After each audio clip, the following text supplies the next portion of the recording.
Thanks for tuning in. Thanks for checking it out. It's another edition of Speed Chronicles. As mentioned last week on our debut episode, it's something new that we're trying here on the RevTV YouTube channel. We'll do it every week. We'll see how it goes. I'm not sure where it's going to go because we still don't really have a format or structure or anything like that. It's going to be a lot of me talking about stories and issues and racing and history and predictions.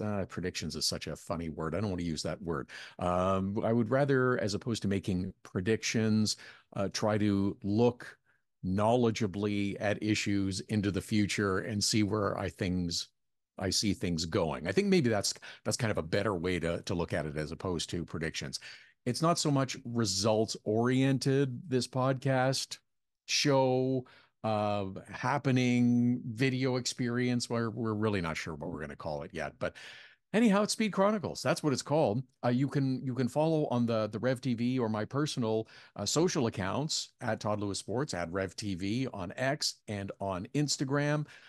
Use the hashtag Speed Chronicles. We'd love some questions, comments, thoughts, ideas, and things that you might like to hear more about. If you've got a specific question or just general questions, they're all welcome as well. Use again the social channels, the best way to hit us up, and we'll do our best to answer them as we move along. Thanks to everybody that checked out last week, the first episode. It's the Rev TV YouTube channel, of course, where you'll find it. And we'll see if there are other platforms that become available to us as well into the future. So let's look back and then we'll look ahead, because that's the thought behind doing this as a midweek show, is we can kind of look back, and after all things have settled down a little bit and we've had time to absorb it, we can discuss some of the racing stories from the past week, and then we'll look ahead a little bit to what's to come, because of course Formula One has landed in Canada and the Grand Prix is this weekend. So I want to talk a little bit about that as well.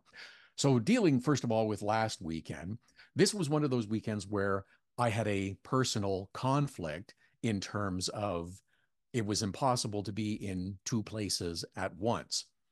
For those that don't know, I've been doing the pit announcing for the NASCAR Pinty Series. So that's there's the dollar. I said it. I think that's the first time I said it. It's NASCAR Canada now. That's on me. That's my bad. Maybe it was good that I skipped a week. But I've been working pit lane for the NASCAR Canada Series since the series began in 2007, and even prior to that in the CASCAR years. But I also have become one of the PA announcers for the Chevrolet Detroit Grand Prix presented by Lear. And unfortunately, this year, the two conflicted. The race at the Autodrome Chaudière was normally the second weekend in June, which would have been this coming weekend, except it conflicted with the Canadian Grand Prix. So that race got shifted ahead a week, which now meant it conflicted with the Chevrolet Detroit Grand Prix presented by Lear. Anyhow, it was one of those hard choices, hard decisions, and I had to wind up in Detroit. I know you were in good hands with the NASCAR Canada Series, and we'll talk a little bit about that race because I, of course, followed along with it on this past Saturday evening. Let's get to Detroit first of all. I love this event, have since the first time I have gone when it was on Belle Isle a few years ago. It moved downtown last year for the first time.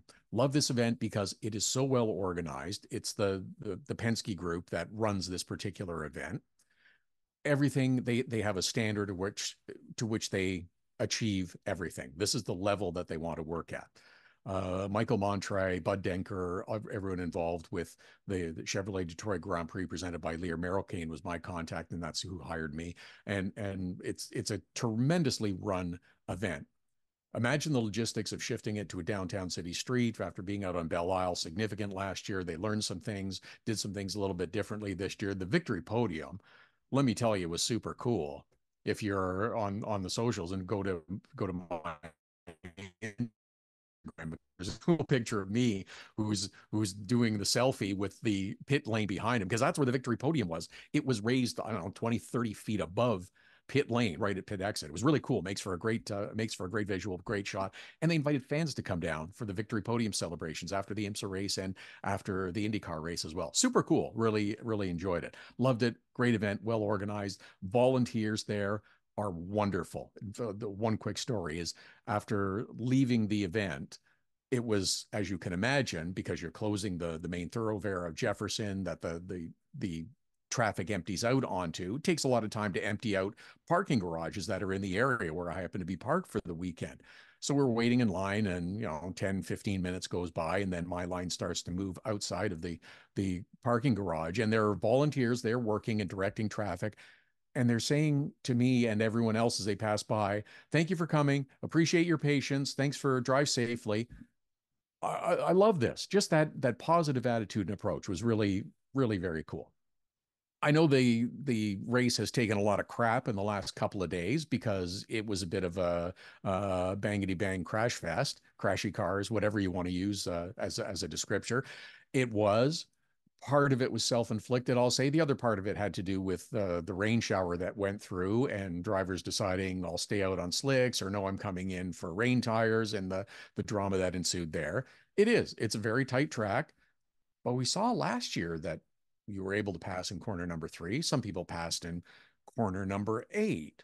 You're in tight street confines, you're inevitably going to have a little bit of conflict in drivers that want to be in the same spot with other drivers. So you have contact. Okay, 47 laps of caution. Yeah, that's too many for my liking. Is that going to be the norm going forward? I wouldn't think so. We're in a bit of a unique situation this year because it has been a super busy schedule and will continue to be for a few weeks. The IndyCar schedule gets compressed because of the Olympics. There's a 4-week break in the middle of the summer because NBC, their TV partner, basically shuts down for the Olympics for 4 weeks. So it's impacted them, it's impacted NASCAR and everybody else. Um, I'll tell you another funny story as well that occurred this past week is after I'd been following the NASCAR Canada race. I thought I got to run out and get something to eat from my hotel, and I wanted to just get outside the hotel because it was now about 7:30 or 8 o'clock after the race was over. And I ran across the street to a place and got a quick takeout and was going to go back to my hotel and do some more work afterwards. And I'm trying to get back into the hotel across the street from my hotel to use the pathway over the road. And the door I'm trying to get into is locked. I came out that door to get into the restaurant, but that door was locked, and I tried to get back in. And who do I run into? Also trying to get into the hotel to go across the pathway and back into our hotel is Felix Rosenqvist from my Shank Racing.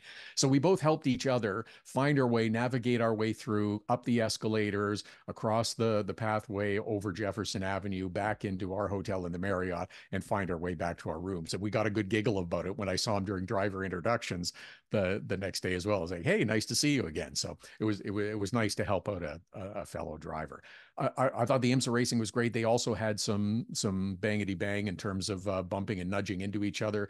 It's a little more challenging with some of those cars because of the GTP cars especially. But no, don't write off this event downtown just because it's a tight street circuit. You're going to have events that are going to have a few more incidents and caution flags involved. Yes, 47 laps is too much. You don't want nearly half the race to be run under yellow. That's a bit of a problem. If it becomes the norm, then we'll have to address it. But I don't think you need to overreact after one particular incident.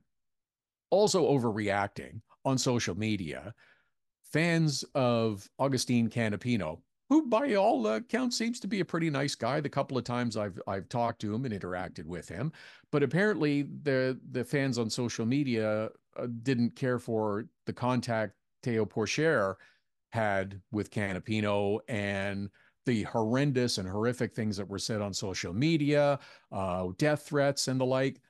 This is unacceptable. And this is something that has to be addressed by the teams and by IndyCar. You can't want your drivers to be on social media and be out there and not have them squash this nonsense and garbage. Let's eliminate that and let's be proactive about that because there is no place for that anywhere. Another card note that we'll make and is acknowledge the passing of Parnelli Jones, who died this past week at the age of 90. Or saddened, we send sympathy and strength to friends and family and fans of Parnelli Jones, first driver to top 150 miles an hour. It seems so long ago. 150 miles an hour. They're doing better than 220 at Indianapolis now, but he was a racer and a super successful one, and saddened by his loss. Okay, now to the NASCAR series. As mentioned, I followed along on the Saturday night from Detroit because I couldn't be at the race to attend. Um, pretty amazing crowd at the Autodrome Chaudière in Vallée-Jonction, Quebec. If you've never been, it's a sensational event just to see the passion, the enthusiasm for drivers. When drivers are making a pass and their driver gets a position or takes the lead, it's like fans are jumping up and screaming yes and cheering them on. It's the kind of passion and excitement that you love to see as part of the sport, and it was wonderful that that was happening again.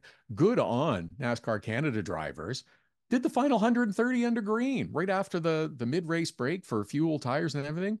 Green the rest of the way. That's sensational. And the track that really promotes it, though, you can run side by side for long periods of time. Terrific. Congratulations to Andrew Ranger, who scored the victory. You can catch the show on TSN this weekend if you missed it at the in person or on the live stream. But that's pretty sensational. I love the enthusiasm, love the passion of the fans at Valley Junction and the Autodrome Chaudière. I hope to see more of that at other events. I expect to see it at the East Coast when we go to Newfoundland and then Riverside and Antigonish at the end of the month. And I think that's going to be pretty cool as well. The one other look back story, the waiver for Kyle Larson to participate in the NASCAR Cup Series playoffs. Did this turn into a drama that didn't need to be a drama? I don't know why it took so long. I think it became overly complicated and overly difficult. Sure, if you want to take a breath and say, well, look, he was said that NASCAR was the priority, but then stayed for the rain delay during Indianapolis, and that extended the window and it made it a little more difficult. But he made it to Charlotte. He was there. He was ready to race. You called the race early because of weather. He can't prevent that. He's got his helmet on and ready to go. He did everything that he could in his power. I think this became an unnecessary drama. I don't believe that in any right mind you should be excluding the driver who is leading the points championship and an extraordinary talent from participating in the playoffs. It doesn't make any sense to me. I really would have been a foolish move, and I think it was really a mistake to drag it on as long as it did. This could have and should have been addressed much sooner, even before it became a drama the day of. You could have understood the considerations of weather in a day or two leading up to it and addressed it accordingly. So happily, though, Kyle Larson will participate in the NASCAR Cup Series playoffs. Okay, we saved the Formula One Grand Prix that's coming up this weekend in Montreal. Another spectacular event. It is special to be there. It's special to watch on TV. Formula One arriving in Canada. The wonderful history of Circuit Gilles Villeneuve on the Ile Notre Dame in Montreal. It is a special place, and loving the Salut Gilles message on the start-finish line every year. You'll be seeing lots of comments and the phrase "Champions Wall" that, of course, impacted the champions in 1990. If you don't know the story, that's how it got its name. In 1999, three champions hit the wall coming out of the final chicane that takes you out onto the front straightaway towards the start-finish line. It was Damon Hill, Michael Schumacher, and Jacques Villeneuve. All hit the outside wall of the track coming through that chicane, and it was dubbed Champions Wall. It has been moved back a little bit since then. It has not occurred in such frequency. Here's the really fun part and cool thing. I was able to be at that race. I was watching that race from the grandstand seats, and it was just like you stood up in shock when Damon Hill hit it, and then the other champions hitting it as well. It was something else, and that's where the story of Champions Wall came from. But the city is alive. The downtown is just going nonstop. Parties and events and Ferraris lined up and down the streets. It is a spectacular event. The atmosphere is second to none, and it is a great event. If you are participating by being there this weekend, good for you, and enjoy every minute of it. If you're participating passively, like I will be, and watching, soak it in and absorb it as well. It is all fun. There's still a little bit of talk about Monaco, and I give Pirelli credit for testing different tires to maybe try to have the tires degrade quicker, so that we do have to have more pit stops. Sure, maybe that shakes things up. I don't know that it's the only thing that will fix it. Yeah, okay, yeah, but again, it's a street circuit. It's the cars have outgrown it. So yeah, maybe you don't have the expectation of seeing 100 passes during that race as well. There's plenty of other races that have it, but no, I don't think you leave Monaco. Checo Perez has signed a 2-year extension. That's great. Ocon is going to be out at the end of the year. I guess this is just really the start of the Formula One silly season as well. Wait and see. Undoubtedly, there will be more stories coming out of Montreal this weekend. We'll talk about that. And we thank you for checking out this edition of Speed Chronicles. It's every week, drops on Wednesday at Todd Lewis Sports, at revtv, or the social channels on X and on Instagram. Use the hashtag Speed Chronicles if you've got comments, thoughts, ideas, questions. We love it. We'll participate and look forward to doing this every week as we continue on the RevTV YouTube channel. Thanks for checking it out.